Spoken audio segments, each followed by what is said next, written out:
తెలంగాణలో కేసీఆర్ పాలనలో పండగలా మారిన సాగును దండగా చేసింది కాంగ్రెస్ ప్రభుత్వం. కానీ రైతు రాజ్యం తెచ్చిందే కాంగ్రెస్ ప్రభుత్వం అని రేవంత్ రెడ్డి నిస్సిగ్గుగా ప్రగల్భాలు పలుకుతున్నాడు. దీనిపై స్పందించిన బీఆర్ఎస్ వర్కింగ్ ప్రెసిడెంట్ కేటీఆర్ రైతులకు కాంగ్రెస్ ప్రభుత్వం ఏం చేసిందో ప్రజాక్షేత్రంలోనే తేల్చుకుందామని సవాల్ విసిరారు. రైతు రాజ్యం ఎవరు తీసుకొచ్చారనే అంశంపై రేవంత్ చర్చకు రావాలన్నారు. ఆ అంశంపై ప్రిపేర్ అయ్యేందుకు రేవంత్ రెడ్డికి 72 గంటల సమయం ఇచ్చారు. సోమాజిగూడ ప్రెస్ క్లబ్లో చర్చిద్దామని రేవంత్ కు కేటీఆర్ సవాల్ చేశారు. సవాల్ మేరకు కాసేపట్లో కేటీఆర్ సోమాజిగూడ ప్రెస్ క్లబ్ కు వెళ్లనున్నారు. ఇక ఇదే అంశానికి సంబంధించి పూర్తి అప్డేట్స్ మనతో లైవ్ లో అందించడానికి కేటీఆర్ హోమ్ నుంచి రంజిత్ లైవ్ లో ఉన్నారు, మరియు ప్రెస్ క్లబ్ నుంచి కిరణ్ లైవ్ లో ఉన్నారు, మరియు తెలంగాణ భవన్ నుంచి మా రిపోర్టర్ లివిల్ లైవ్ లో ఉన్నారు. సో రంజిత్ చెప్పండి, అయితే కేటీఆర్ రైతు సంక్షేమంపై చర్చకు రేవంత్ కు సవాల్ విసిరారు. అయితే ఇప్పుడు ఆ సమయం ముగిసిపోయింది. అయితే మరి కాసేపట్లో కేటీఆర్ ప్రెస్ క్లబ్ కు బయలుదేరనున్నారు. దీనికి సంబంధించి అప్డేట్స్ ఏంటి?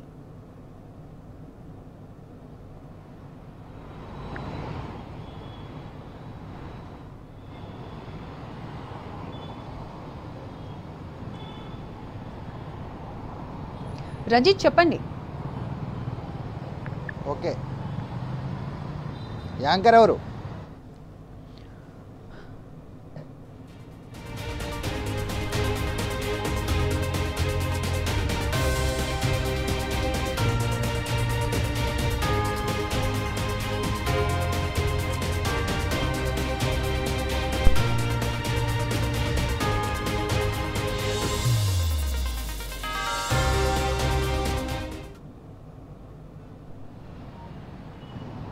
ఓకే,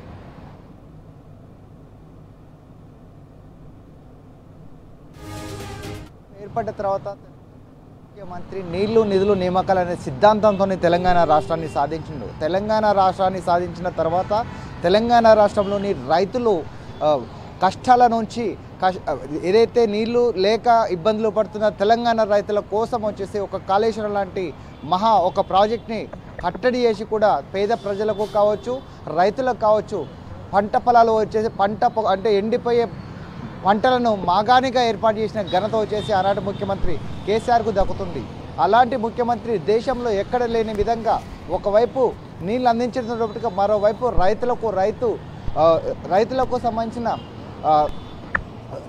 సంబంధించిన వచ్చేసి ఏదైతే అంటే ప్రతి వర్షాకాలం కావచ్చు, ప్రతి ఎండాకాలం కావచ్చు, ప్రతిసారి కూడా ఉండటానికి కూడా రైతు బంధు అందించిన నాయకుడు వచ్చేసి కేసీఆర్ చెప్పక తప్పదు. అలాంటి ముఖ్యమంత్రి రైతు బంధుతో పాటుగా రైతుకు బంధుగా వండుకుంటూ మరోవైపు వచ్చేసి ఇన్సూరెన్స్ అందించి బీమా పథకాన్ని ఏర్పాటు చేసి కూడా పేదలకు కావచ్చు, రైతులకు దగ్గరైన నాయకుడు ఆనాటి ముఖ్యమంత్రి కేసీఆర్.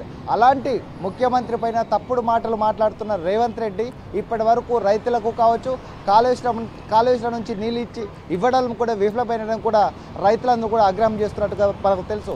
కానీ అలాంటి తప్పుడు మాటలు ఇచ్చి తప్పుడు వాగ్దానాలతో రాష్ట్ర ప్రభుత్వాన్ని ఏర్పాటు చేసినటువంటి రేవంత్ రెడ్డి ఇప్పటికే కూడా అబద్ధాల హామీలతో కావచ్చు, అబద్ధాలతో 420 హామీలతో ప్రభుత్వాన్ని ఏర్పాటు చేసినటువంటి రేవంత్ రెడ్డి ఇప్పుడు కూడా మళ్ళీ తప్పుడు వాగ్దానాలు, తప్పుడు ప్రమాణాలు చేస్తున్నాడు.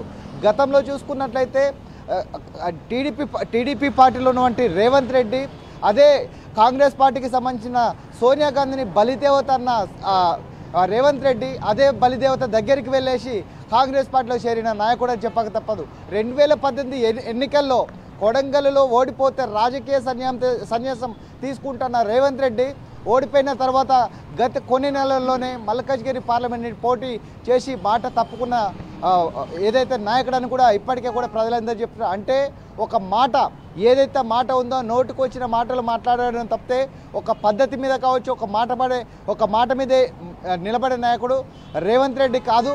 ఖచ్చితంగా ఈరోజు చూసుకున్నట్లయితే గత 10 సంవత్సరాలలో తెలంగాణ రాష్ట్రాన్ని అభివృద్ధి చేసింది నాటి ప్రభుత్వం, బీఆర్ఎస్ ప్రభుత్వం. ముఖ్యమంత్రి కేసీఆర్ ఆధ్వర్యంలో ఒకవైపు ఐటీ రంగంలో, మరోవైపు ఇండస్ట్రీలో, మరోవైపు రైతులను ప్రతి ఒక్కరిని కూడా చేసి దేశంలోనే వడ్లు పండించడంలో అగ్రస్థానంగా నిలిపే వరకు కూడా కృషి చేసిండని చెప్పక తప్పదు. కానీ ఈరోజు రైతులకు ఏం చేసిండనే తప్పుడు వాగ్దానాలు ఇచ్చిన రేవంత్ రెడ్డి ప్రజలకు కావచ్చు రైతులకు ఏమీ చేయలేదని చెప్పేసి తప్పుడు మాటలు మాట్లాడడంతో ఇప్పటికే కూడా బీఆర్ఎస్ పార్టీ నాయకులు ఆగ్రహం చేస్తున్నారు.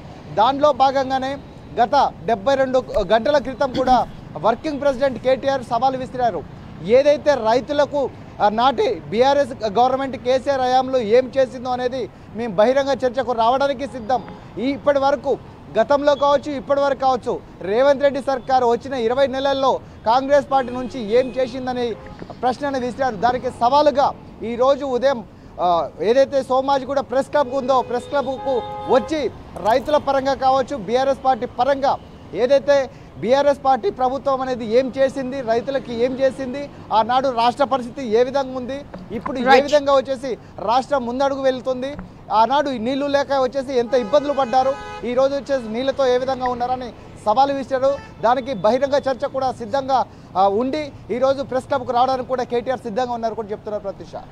Right Ranjith, thanks for the live updates.